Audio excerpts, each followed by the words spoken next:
What's good, guys? It's Reed and welcome back to a very special video. This is episode 1 of a new series called the Sleight Off. Now, this is not just a series with me. This is a collab series with Jorge Anido.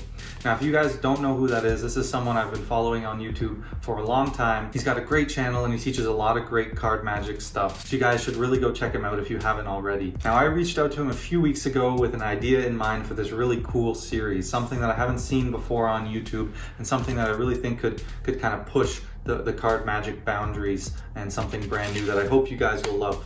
So that is how we got to the Sleight Off. Me and him have been bouncing ideas off each other for a while, and now we've finally gotten here to this point, the first episode. Let me give you guys a little bit of an idea of what this series will be like and how it's gonna work. So the Sleight Off is pretty simple. So every couple of weeks, myself and Jorge are gonna give each other 3 different sleights. Okay? Any 3 I choose, I give to him. Any 3 that he chooses, he gives to me.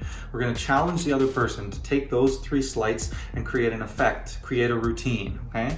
They have 1 week to create that routine, film it, and then we're gonna upload it. So what are the rules for the Sleight Off? Well, there aren't too many rules. We have to create a trick, a routine, an effect. There's no time limit, there's no time length, but something that we're proud of with these effects. We wanna push ourselves creatively. We can use other ideas, inspirations, plots, stuff that already exists. We can use oil and water, triumph, ambitious card, anything that exists as a plot. We can use other sleights to create the final effect, but as long as those 3 sleights are present in some capacity, it counts. Ideally, you focus mostly on those sleights, but at the end of the day, as long as those 3 are included, it's good to go. As simple as that. You guys are gonna get a chance to vote.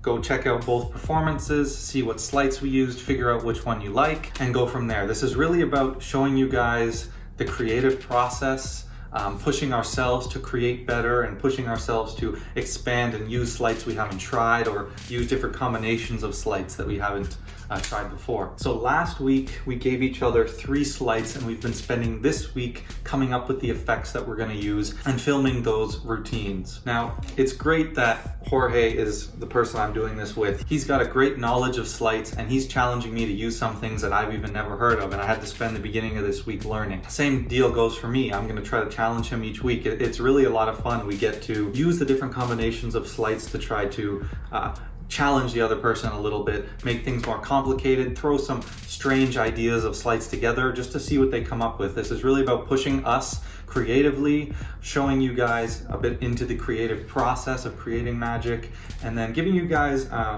cool new effects each week, brand new from our heads that we come up with. So I'm really excited. I'm sure we're gonna stumble upon some gems. Now, at the beginning of last week, we each gave each other 3 sleights. Jorge gave me the double deal, the paintbrush switch, and the roundhouse color change.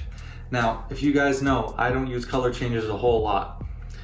And the double deal is never something I had worked on. So I had to spend this week ironing out some of those kinks, revisiting the material and getting it down, practicing the double deal. And then I started to dive into what effects I could create. In terms of my experience with those sleights, the roundhouse color change is never something I've done, but I found it pretty similar to a Herman pass, so I was able to pick that up quickly. The paintbrush switch is similar to the paintbrush color change, so that was no problem. But the double deal didn't take me too long to pick up, but it is something I've never done before. It was a little bit tricky at first, and the way I chose to use it is pretty unique, so I'm excited for that. When he first gave me this sleights, I will admit I was a little bit intimidated. I wasn't sure what the roundhouse color change was. I wasn't sure exactly how the double deal would work. I knew what it kind of was, but I was a little bit intimidated and worried what I'd have to come up with. But as I got into it, it was really exciting and this was a whole lot of fun. So I really hope you guys like these videos and would like to see more. Let me know in the comments below. So I want to talk to you guys a little bit about the trick, my ideas, how I got to the final result, and what the creative process was. So when I first started playing with the double deal, at first I was drawn to do a packet trick, and that's what I ended up sticking with. Not really sure why, but it just kind of stuck out to me really quickly. An oil and water and a triumph routine were the 2 things that came into my mind at first, especially after playing with the double deal. I had some pretty cool ideas how you could use it for a triumph and potentially an oil and water as well. But as I dove into those, I started to go down a slightly different path. I settled on the 4 aces and the 4 kings. I kind of just took them out of my deck and started playing with it, and then all the ideas started coming in of the effect I could build using those 8 cards. Like I said, I started playing around with the Triumph, the Oil and Water, I started playing around with transpositions, and finally I settled on this cool idea. Something pretty unique, it's kind of fun, it's going to be pretty fooling for laymen, and I think I've thrown in a touch that can make it pretty fooling for magicians, and you'll know what it is when you see it. So that's what this effect is going to be. It's going to be a little packet trick. I'm not going to give too much more away, but I hope you guys enjoy it. This is an effect that I'm simply going to give the name a lapping demonstration. So I hope you guys enjoy a lapping demonstration. For this, I'm going to use the 4 aces and the 4 kings. So I'll put the 4 kings in my hand and the 4 aces will go on top. But don't take your eyes off these cards, because I'm going to make these kings disappear just in the action of dealing these aces. And the last ace, and as you can see, the kings have totally vanished. They're neither one of my hands. I'm going to pick up these aces, and watch, now I'm going to bring these kings back. But of course, there's a little bit of a method to this, but I am going to bring these kings back in the same way. Let me just stretch out my hand first. But I'm going to bring those kings back just by dealing those aces down once again. So we'll start with the first ace, the ace of hearts. We'll leave that right on the table. And then we'll take the second ace, the ace of clubs. We will also take that and leave it on the table. Then we will take the next ace, the ace of spades. We will leave that on the table as well. And then the final ace, the ace of diamonds. And you can clearly see me take the ace of diamonds and leave it right on the table. Now I've dealt those 4 aces, but as you can see, there's still cards in my hand. There's actually 1, 2, 3, and 4 cards that have appeared in my hand. And of course, they are the kings. Keep your eye on the king of spades. Watch how it changes right into the ace of clubs. But not just 1 ace, but 2, 3, and all 4 aces have transported here. And of course, the cards on the table are the 1, 2, 3, and 4 kings.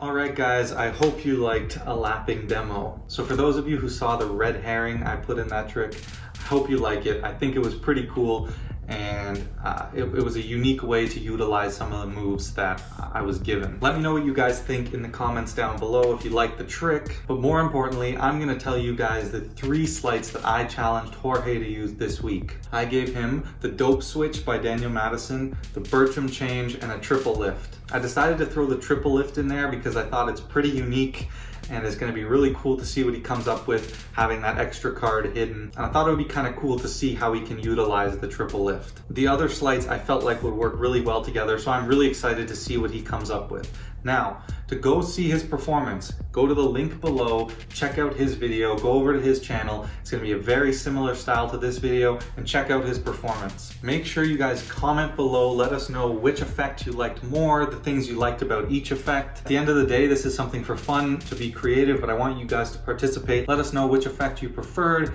and which sleights you enjoyed creatively. Also, comment below 3 sleights that you guys might want to see us use to challenge each other.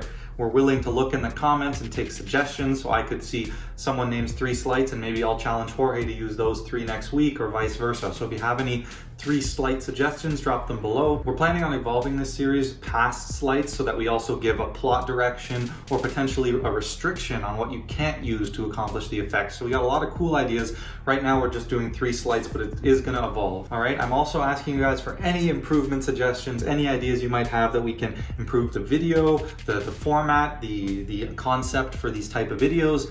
Let me know, please, what you guys think of this video. It's an idea that I had that I'm really excited about. And make sure you like, comment on this video, on Jorge's video, go subscribe to his channel.